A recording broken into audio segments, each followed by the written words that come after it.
Hi everybody, I'm here to do a reading progress update for the 2-week period of July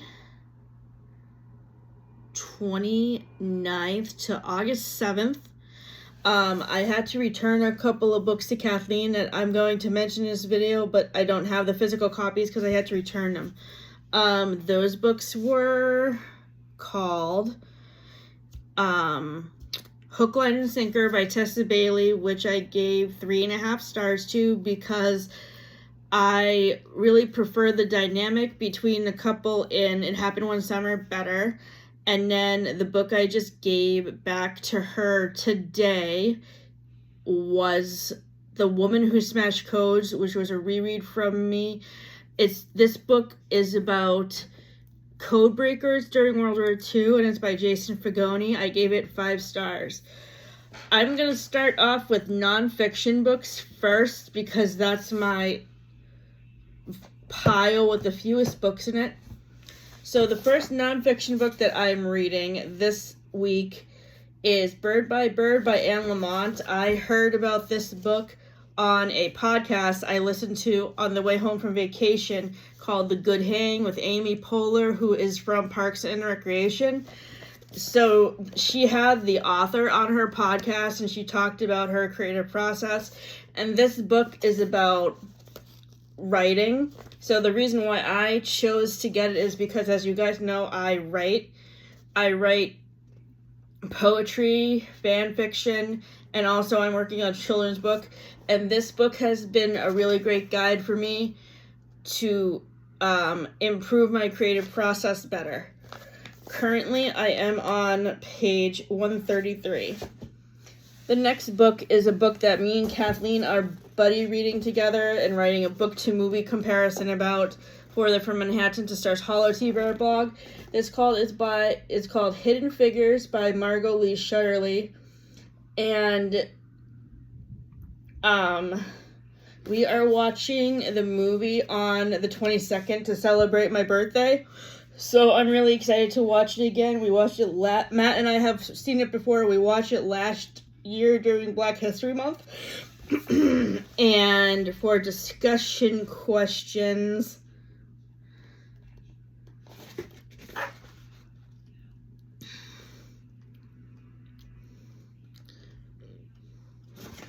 where did those go?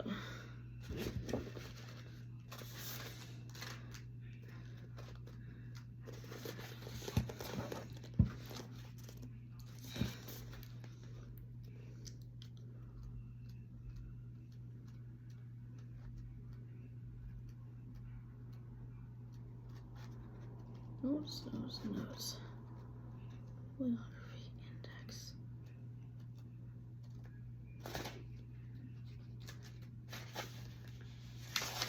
Here we go. So I think the discussion question we decided to answer was, a wife and mother of 4, Dorothy leaves her family in Farmville to take a mathematician job over 100 miles away. Working at Langley pays twice what she's earning as a teacher at a segregated school, but it means she won't see her family for weeks at a time. Would you have done the same? Was it a worthwhile sacrifice? If I were in Dorothy's position, I probably would have decided to do the same thing she did, because if it means making more money for my family, then the distance of traveling would be all worth it. I gave this book 4.5 stars. The next nonfiction book that I'm reading is called One Day Everyone Will Have Always Been Against This by Omar Al-Akkad. This was the book for the book club that Rachel Conrad runs at the bookstore earlier this spring, and it just came in at the library now. I put it on reserve at the beginning of April, I think. So it took a while for it to come in. From award-winning novelist and journalist Omar Akkad comes a powerful reckoning with what it means to live in a West that betrays its fundamental values. On October 25th, 2023, after just 3 weeks of the bombardment of Gaza, Omar Al-Akkad put out a tweet. One day, when it's safe, when there's no personal downside to calling a thing what it is, when it's too late to hold anybody accountable, everyone will have always been against this. This tweet has been viewed more than 10 million times. As an immigrant who came to the West, Al-Akkad believed that it promised freedom, a place of justice for all. But in the past 20 years, reporting on the war of terror, Ferguson, climate change, Black Lives Matter, protests, and more, and watching the unmitigated slaughter in Gaza, Al-Akkad has come to the conclusion that much of what the West promises is a lie. That will always be entire groups of human beings it has never intended to treat as fully human, not just Arabs or Muslims or immigrants, but whoever falls outside the boundaries of privilege. One day everyone will have always been against this. It's a chronicle of the painful realization, a moral grappling with what it means as a citizen of the U.S., as a father, to carve out some of the possibilities in a time of carnage. This is Al-Akkar's nonfiction debut, his most raw and vulnerable work to date, a heartsick breakup letter with the West. It's a brutal articulation of the same breakup we are watching all over the United States in family rooms, on college campuses, on city streets. The consequence of this rupture is just the beginning. This book is for all the people who want something better than what the West has served up. This book is for our time. Currently, I just started this book this afternoon, and I'm on page 62, going into chapter 4. The next book I'm currently reading is the graphic novel of the Odyssey. I have been hearing fantastic things about the movie, and obviously before I see this 3-hour epic, I must first read the book. I started this on Monday, and I am currently on page 160, and should hopefully finish it by the end of the weekend. The next book I'm reading is a recent purchase, The Mashup, which is by Laura Marie Myers.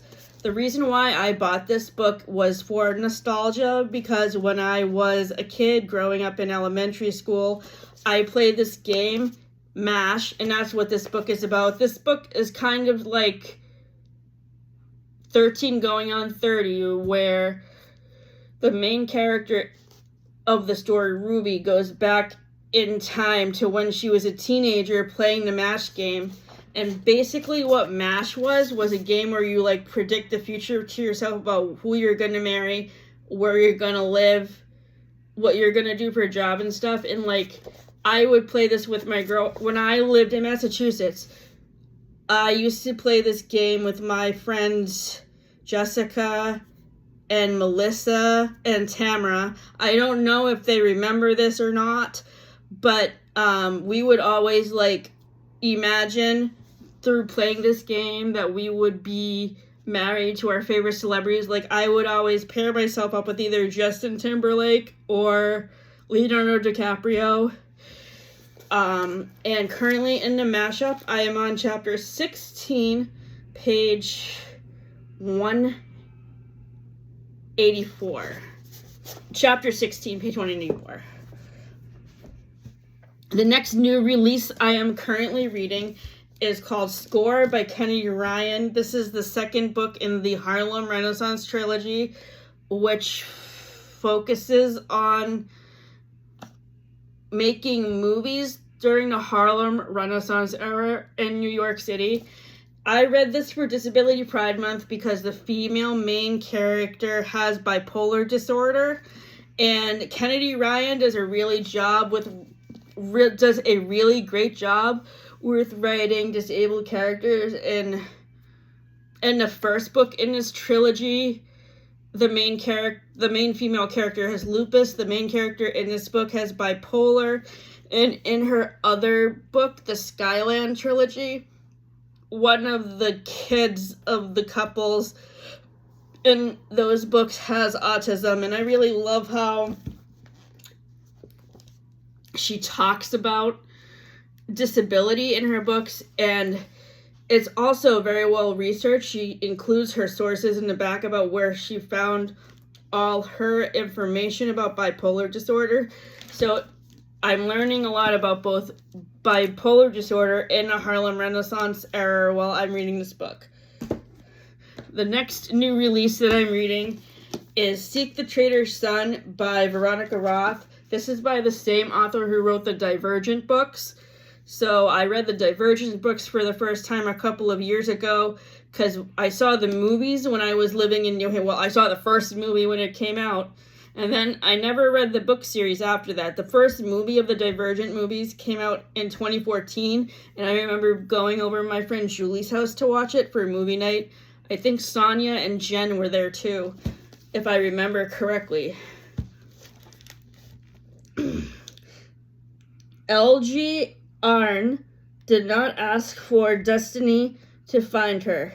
She is happy with her life as a soldier, defending her small country from the Talasar, a powerful nation that worships a deadly fever, a fever that blesses half of its victims with mysterious gifts. But then LG is summoned to hear a prophecy. Her and most ruthless of the Talazar generals, Rava Valadar, brought face to face, they learn that one of them will lead their people to victory over the other, but they don't know which. And at the center of both of their fastest, a man who Elegy is told she will fall in love with. In just one day, Elegy's old life, her job, her purpose, and her future is over. She and Rava are destined to collide, with the fate of their nations hanging in the balance, and when they do, only one will be left standing. LG intends to make sure it is I can't read that last word because the barcode is covering it up. So the chapters in this book are really short, which makes the pacing really fast. I started this book on Monday, and I am on chapter 30, page 216. The next new release I'm reading is Eyes Like Stars by Ashley Poston. When Ashley Poston came to Books A Million in June to promote the Someday Garden, she promoted this book and mentioned that it would be coming out at the end of July. So I made sure to put it on my reserve list as soon as I heard about it. So this is a Star Wars romance, and I'm pretty sure it's supposed to be focused on Princess Leia and Arden Quay has spent her entire life on her family's tour ship, the Starfire, finding comfort in the predictable journeys. But everything changes when a planet-side trip to find a rare installment of her favorite romance serial puts her on a collision course with a fast-talking, wild spacer on the run of the First Order. Cyan has black eyes speckled with stars, and represents everything Ardent has never experienced. Intrigue, danger, uncertainty, and attraction. He convinces her to let him stow away on a Starfarer so he can return a precious artifact to its homeworld. And it's a kind of adventure she's only ever read about. But when the First Order hot on their tails, the danger is all too real. This is a terrible time to take a tour of the galaxy, and an even worse time to fall in love. So, I am very new to Star Wars. I haven't really seen very many of the movies yet, so I'm really excited to actually start watching the movie series. I remember a couple of Christmases ago, we watched it at my in-laws' house, but then we never revisited the series again after that. So once we finish the Friends and Gilmore Girls TBR and movie list, I think we should start getting into watching Star Wars. In this book, I am on chapter 23, page 230. The next two books that I'm reading are thrillers by Sally Hepworth. The first one is Mad Mabel, which is her new release that came out in March. And so far, I am on chapter 19. The second Sally Hepworth book... Oh, let me tell you what this book is about first. Meet Elsie Mabel Fitzpatrick, 89 years old, gloriously grumpy, fiercely independent, and never without a hot cup of tea or a cutting remark. She minds her own business in her quiet Melbourne suburb until a neighbor turns up dead and a whisper starts flying. Because Elsie hasn't always been Elsie. Once upon a headline, she was Mad Mabel, Waller, Australia's youngest convicted murderer. But was really mad or just but was she really mad or misunderstood? Either way, she's kept her secret buried for decades. Enter 7-year-old Persephone, a relentless little chatterbox who has just moved in across the road, armed with stickers, questions, and no sense of personal boundaries. Joan, who appears to have an in for Elsie, and a healthy dose of public interest. The cops are sniffing around, and the media is circling like seagulls at a picnic. So Mabel does what she always does. She takes matters into her own hands. Is she a cantankerous old lady with a shady past? A cold-blooded killer with arthritis, or just someone who's finally ready to tell her side of the story? Sharp, surprising, and wickedly funny, this is the unforgettable story of a woman who has spent a lifetime being underestimated and is about to prove everyone wrong again. So I read another book about a elderly serial killer back in March called Too Old for This by Samantha Downing, and I really enjoyed that author and how she wrote the senior citizen serial killers, and so far I think that Sally Hepworth did a really good job with writing Mabel, Elsie's character, and I can't wait to get further into this to find out about like what her shady past was and how many people she killed. The next book that I'm reading by Sally Hepworth is called The Good Sister, and Fern Castle works in her local library. She has dinner with her twin sister Rose 3 nights a week, and she avoids crowds, bright lights, and loud noises as much as possible. Fern has a carefully structured life, and disrupting her routine can be dangerous. When Rose discovers that she cannot get pregnant, Fern sees her chance to pay her sister back for everything Rose has done for her. Fern can have a baby for Rose. She just needs to find a father. Simple. Fern's mission will shake the foundation of the life she carefully built for herself and stir up dark secrets from the past in this riveting, rich, and shocking story of unexpected love. I just started this book this afternoon, and I am on page 82. Oh, I forgot this book in the nonfiction section. My apologies. This is another book I borrowed from Kathleen earlier this week. It's called West with the Night by Beryl Markham, and this book is about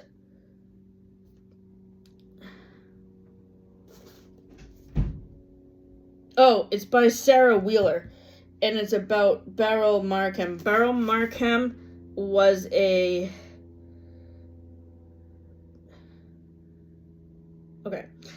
If the first responsibility of a memoirist is to lead a life worth writing about, Beryl Markham succeeded beyond all measure. Born Beryl Clutterbuck in the middle of England, she spent her life defying all expectations of how a woman should live and what any single person can achieve. Markham and her father moved to Kenya when she was a girl, and she grew up with a zebra for a pet, horses for friends, and baboons, lions, and leopards, and gazelles for neighbors. She made money by scouting elephants from a tiny plane and would spend most of the rest of her life in East Africa as an adventurer a racehorse trainer, and an aviatrix. And she became the first person to fly nonstop from Europe to America. And then there is the writing. The quality of Markham's prose famously shamed Ernest Hemingway, and her storytelling easily earns her a place on a shelf with such contemporaries and friends as Antoine de Saint-Exupéry and Isaac Dinesen. West with the Night is one of the world's greatest adventure stories, a true classic of 20th century literature. So just by the description, the stuff that this person experiences kind of reminds me of the cartoon The Wild Thornberrys, and how they traveled all around the world filming a nature documentary, just because of the description with how this person had animals for friends. I started this book last week when I got home from vacation, and I am on page 185, chapter 15. The next book that I borrowed from Kathleen is called The Seaside Sisters by Pamela Kelly. This is a new author to me. I have never heard about her books before, so I was really excited to borrow this. This is about two sisters named Hannah and Sarah, and it's set on Cape Cod and in Chatham. I remember going there when I was a kid, a long time ago, and I really want to go back there because I loved the seaside cottages there. Brooklyn-based Hannah is a best-selling author struggling to write her second book after personal losses. Her older sister Sarah still lives in Chatham, Cape Cod, where they grew up, and is married with 4 children. Once a dedicated librarian, Sarah dreams of reviving her love affair with literature, but instead she is stuck with too many family responsibilities and a fizzling marriage. When Hannah gets the chance to retreat to her aunt's oceanfront house in China for the summer, it seems just like the thing to get her creative juices flowing, and she'll be able to spend more time with Sarah, who's eager to find her way back into the workforce, to do something rewarding and book-related. The pair will spend the summer making friends, rekindling romance, especially with Spencer, an old acquaintance from high school turned very hot grump, and opening themselves up to the magic of books and the beach. Perfect for fans of Mary Kate Andrews, Susan Mallory, and Brenda Novak, the Seaside Sisters will delight and charm you as easily as ocean breezes. I have loved the beach setting of this book, and also the sister relationship between Sarah and Hannah, and I can't wait to read more books by this author. So far, well, I just started this book on Monday, and I am on chapter 26, page 189. The next book I borrowed is Ann Patchett's new release. I borrowed this from my mother-in-law Sally before I went on vacation. This book focuses on Daphne, who reconnects with her stepfather after not seeing him for many years, and I really loved.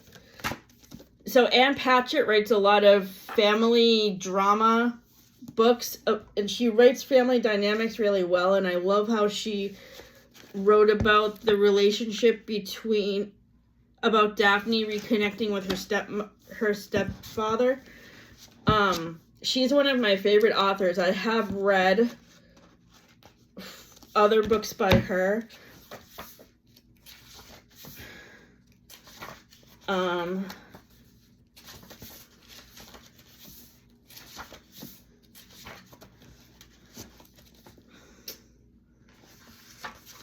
I guess there's not a list, but other books that I've read by her include Bel Canto, Tom Lake, and The Dutch House, and Commonwealth. And except for Tom Lake, all of her books have been between 4 and 5 stars. This one included. So I highly recommend this book. if you haven't read it, you should read it as soon as you can. The next book that I read is that I borrowed from my mother-in-law, is Foster by Claire Keegan. This book was really short, and that's what I really love about her books. They're short and to the point, and this book is about a girl named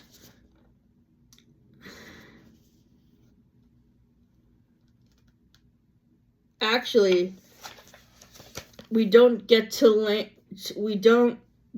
learn the name of the little girl who's the main character, but her parents ship her off to go live with her grandparents, and I just love the relationship that she formed with her grandparents and the other characters in the book. Claire Keegan, the other book that I have read by her is Small Things Like These, which is a Christmas book. And I just really enjoy the setting of this book because I have never been to Ireland and I love being transported there through writing.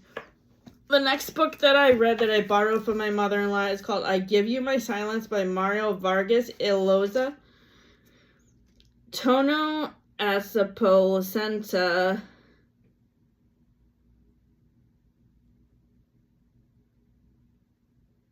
intellectual writer of sundry articles, aspirant to the now defunct professorship of Peruvian Studies, is an expert in a genre of music descended from European waltz but rooted in a New World Creole culture.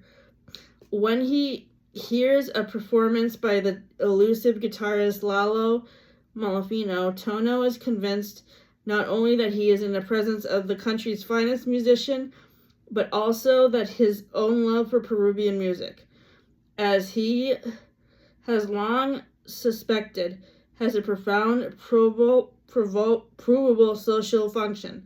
If he could just write the biography of the man before him and tell the story of both the vals and its attendants, inspiring ethos, Bonaferria, Peru's contribution to world culture, as per Tono, he might capture his country's soul and inspire his fellow citizens to remember the ties that bind them.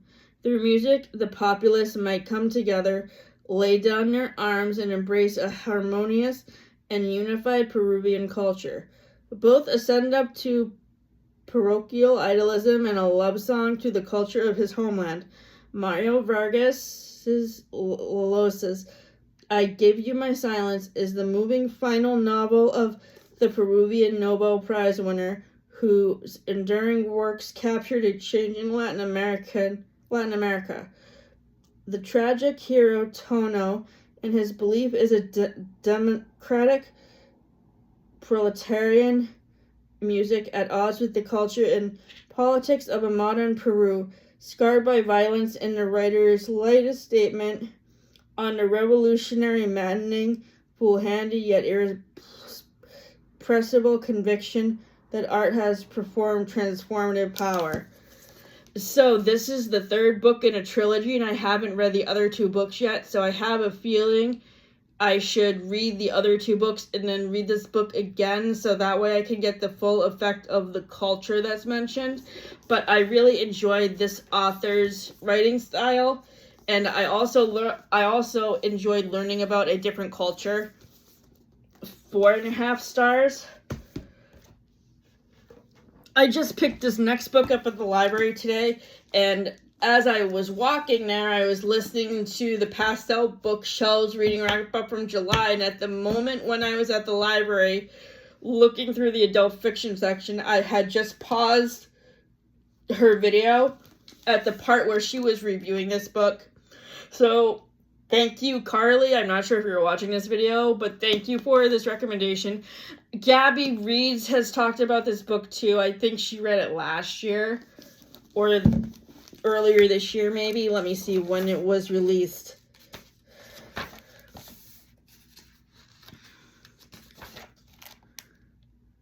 Oh, yeah, this is his new release that just came out. So this book is a thriller that is set during 1992, and then it progresses through the 90s and early 2000s. So I selected this for the Friends TBR because it takes place during the exact time that Friends was on. Like the section I just read. The section that I'm in now starts on May 1st, 1994, which was at the end of season 1. And then when we get to the end, it ends on May 1st, 1999. And then the last chapter is in 2011. So this is my first book by Alex Finlay, and I have never read. I can't wait to read more from him. I just started this book this afternoon, and I'm only on chapter 19, page 76, but I can't wait to get deeper into this. I will tell you what it's about. One fateful night in 1992, Jules' and Gwen's lives are changed and intertwined forever. Quinn Riley, a boy from the wrong side of the tracks, is arrested after he innocently tries to break up a fight, but ends up nearly killing somebody. Jules Delaney, high school royalty, survives an attack by the elusive and terrifying Mayday killer, a predator who strikes every May in small Midwestern towns. A year later, Jules is struggling with trauma and guilt, tormented by the question, why was I spared? Quinn is newly released from juvenile detention and returns home to find heartbreak, the unsolved murder of his mother. Over the next decade, their lives are revisited on a single day each year, May 1st. As secrets unravel and the paths of Quinn and Jules converge, two mysteries edge closer to the truth. All the while, the Mayday killer is still out there, and the clock is racing towards another anniversary. Twisty, high concept, and emotionally charged, the novel is an utterly compelling storyline of the hunt for a serial killer, but it's also a helpful and heart-ending story about fate, innocence, lost, and two souls who either sometimes being broken is the only way to get in. The anniversary reaffirms Finlay as one of the leading thriller writers today. So, honestly, the way this book is described, it reminds me of the first Scream movie, because if you guys have seen it, it's about how Sidney Prescott, who is played by Neve Campbell, is grieving the loss of her mom, Maureen, who was killed a year before, and there is a series of and they're trying to avenge the killer who killed her mom, because she was wrongly convicted.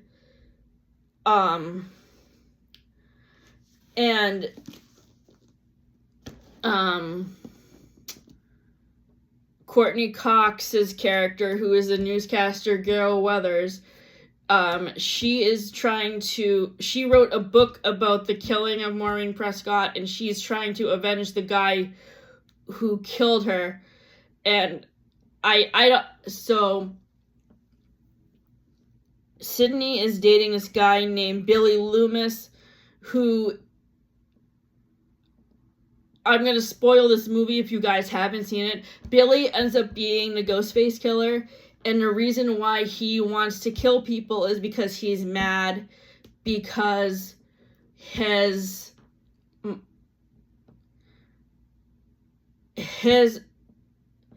dad was having an affair with Maureen's mom, who's the person who died, and there's a lot of tension between the family, and but yeah, so far I'm really liking this book. It's really good. The next book I'm reading is a book that I picked up when I was on vacation in Rhode Island. It's called Harboring Hope, which is a World War II historical fiction in verse about people who worked in a lighthouse in Denmark who saved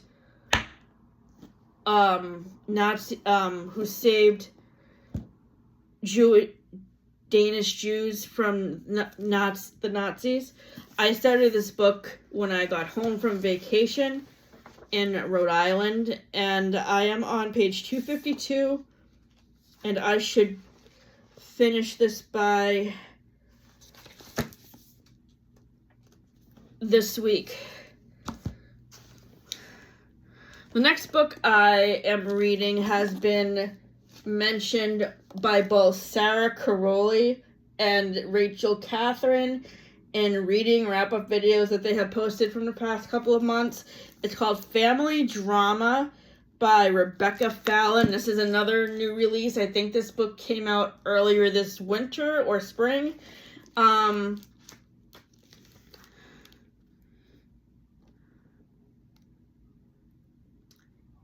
It's the 1990s, and Susan Bliss is torn between two lives. In New England, she's a young mother, married to a history professor. In Los Angeles, she stars in Life and Times, a daily fixture on TV screens nationwide. It's the 2000s,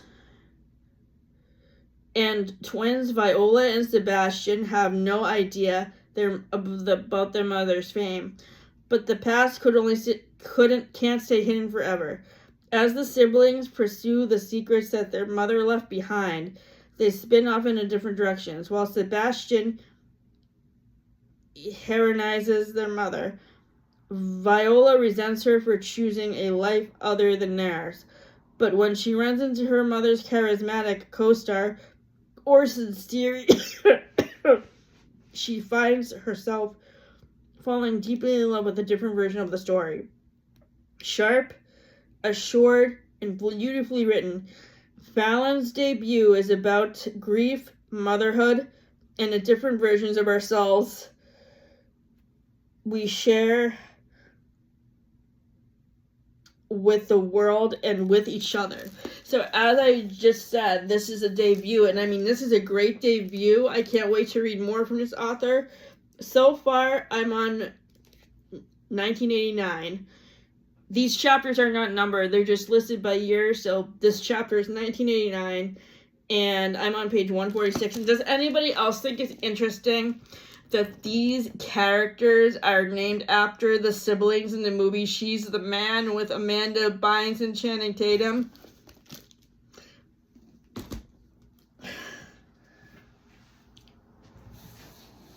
The final two books that I'm reading right now are books that are part of a series that have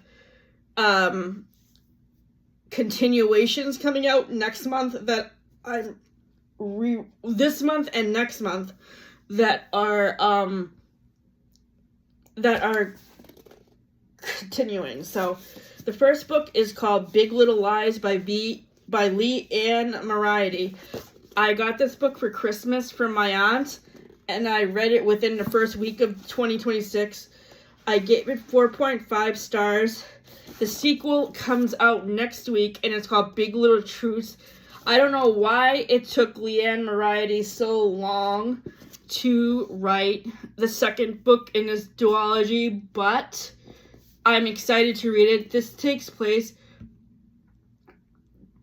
a decade after the first book, when all of the kids are in high school. And there's a lot of this book focuses on the drama between the kids, and there's this book focuses on the dramas between the adults, and there's a lot of like infidelity and sketchy relationships. And the second book focuses more on like the drama of their kids and the drama that they get into. So Big Little Truths is coming out in a few weeks, and I'm very excited to read it. I think I'm probably going to get it with money I get for my birthday. In my reread of Big Little Lies, I am on chapter 35, page 230. Finally, the next book I'm rereading is Ninth House. The final book in this trilogy, Deadbeat, is coming out at the end of next month, and I'm very excited to complete it. This is the first book in this series, which which is a dark academia series that takes place on the campus of Yale University. And I'm pretty sure it's based on a real secret society, a real secret society that takes place at Yale. And this series actually fits the Friends and Gilmore Girls TBR perfectly because it's set at Yale University. And currently now, Kathleen and I are on season 4, where Rory is just starting her first year at Yale. We are currently on episodes 12 and 13 of season 4, and I'm going to probably be finishing this book tomorrow. I am currently on page 324.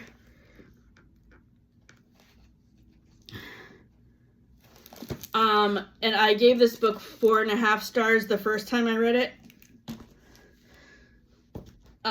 So have you read any of these books? What were your favorites?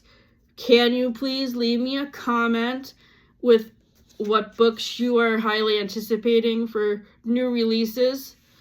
As I was just saying, Big Little Lies is coming out with a sequel later this month. The Ninth House duology is finished.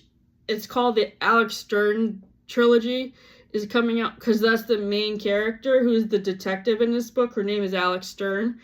And then I have a couple of other anticipated releases I'm excited about for this month.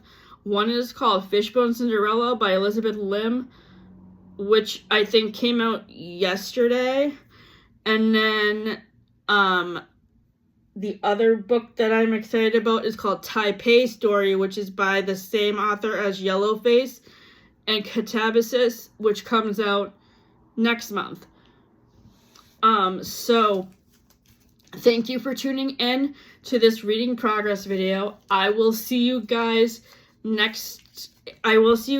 2 weeks, because the next video that Matt and I will be filming together for entertainment wrap-up will be coming out on August 21st. So again, thank you for tuning in. See you guys soon.